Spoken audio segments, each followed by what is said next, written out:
it's a decision that can leave many parents racked with guilt. If you've got a child that's feeling a bit poorly, but you've got to go to work, or you've got somewhere that you have to go, should you leave them with someone, or should you stay at home to look after them? If you're lucky enough to be able to say to your employer, my child isn't well, I'm going to take the day off and be with them, then go for your life. Most people don't get that opportunity. You just have to go to work and find somebody else to take care of them. So if you get that time and you are able to do it, go for it. I don't understand. I know.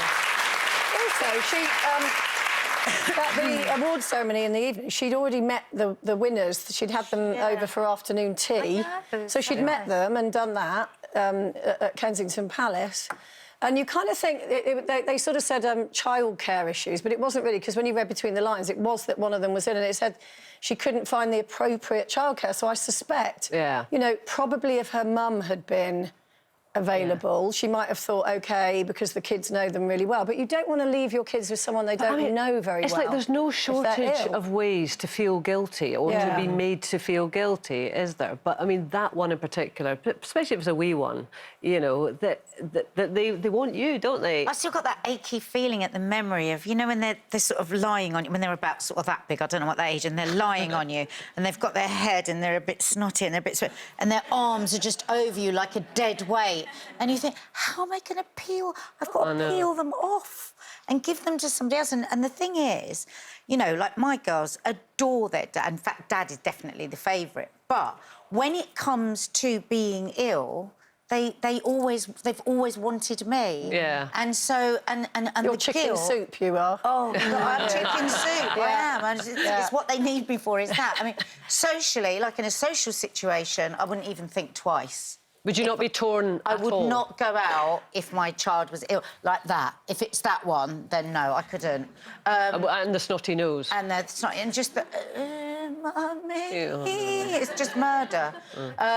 But work, you know, it's really, really difficult, isn't it? Like if you're on a live show, like I remember when Maddie was really little, I was doing a live show, one of those that you had to get in at like 4 o'clock in the morning, and you know, what are they going to do, and how are they going to get people who down. are you even going to call to say you can't come in? And I suppose that's like being a shift worker, really. And you know, those times are truly awful. So I think it's a really good way to describe it when you've got the privilege to be able to go, listen, I'm not coming in because my kid's not well. Well, that's the beauty of this job as well, isn't it? Because we've all had situations where we filled in for each other because one of the kids is ill. And well, mine don't even have to be poorly. When I OK, what are you going to say then, Stacey? I remember the last time that I committed to a girly, like, day out at your house, Jane, and I was so excited about it. As it came closer, I just didn't want to leave the baby and come for the night. And I remember it took me ages to build myself up to be able to say, I don't think I can come, before Jane went, bring the baby, it'll be fine. And we had a better weekend for it, actually, didn't we? God, it was such a joy. Yeah. But it is hard, even if they're not sick. I think it's hard to leave your children. It is. Though, I mean, as you say, not everyone has the option, and for many people, that if they're going to call their work and say, I can't come in, then they're going to lose their money. And so, you know, it is a luxury. I do remember with Charlie, she must have been, like, 2-ish, and it was exactly that kind of situation. But you're on that train track, aren't you? And think, well, I've got to go because I've said I'll be there, and I'm going to let them down. You can't let people down, we don't get paid if we don't turn up. So you're going to... And I got to the airport, and I had to go to the airport, and I was just about to check in, and I'd had that blinding flash. I thought, what the hell am I doing? You know, well, what am I doing? You know, that you've got to sort of go. And so I just phoned in. And everyone was really nice because, you know, they understand. And I went back, and it just so felt the right thing to do. And I think you've got to go with your just... What do you think of those ones that ring up and say their kid isn't well and you know they are? Who would do Those such ones. a thing? Those ones, come on.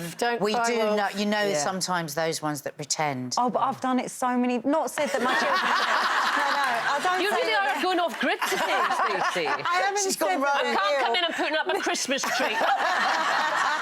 It's March! I'll never say they're not well, because that freaks me out that I might tempt fate. They might get ill, but I have... There's been times, and I only just now, at this point in my life, am I able to say, I just don't want to come. Before, for like a year ago, and before that, I would have stressed so much about what elaborate excuse I could make up and what event I could make up to say that I couldn't make it. Because I get just didn't wanna jealous let people sometimes of down. you in your Instagram when I see you now more, and I can see that real change in you. Definitely since where you go, oh, well, I've been there for an hour and now I'm going home because I just want to go home. And I think, God, I wish I'd done more of that, because I would often stay somewhere, drink some more to stay somewhere, and actually I don't want to stay. I want to go home and I want to see my kids. But you get stuck into that thing that you've got to keep doing it. Yeah. I remember one weekend, me and Gary had this whole weekend. We'd been invited to this very swanky party in France, and you know, and if you say it's swanky, I bet it was really swanky. It was really swanky. And then literally, I got my mum round. My mum was holding the fort for the whole weekend. You know, my mum obviously is very close to my youngest, and she just had a raging temperature. And you know when they're not just going, oh, you know, don't go, and then you get to the end of the road and they've forgotten you exist. She was really sweaty and clammy, and I just thought, I can't go. So I said, oh, you know, Gary, you go. And then Gary was going, well, I don't want to go either. I want to stay. I want to stay. It's that one when they're splattered against the window, isn't it? That just haunts you all day. You know, when they look like they've been...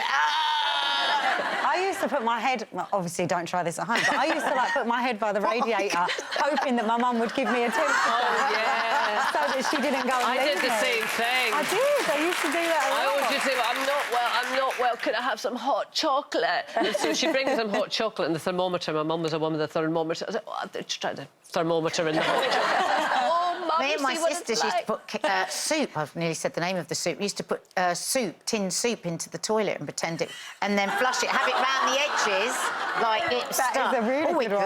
We were Everything creative. is just a bit more vivid We're with creative. you, isn't it? It's just Theatrical family. I think the topic has drifted. It's always just a bit extra, isn't it? It's always extra.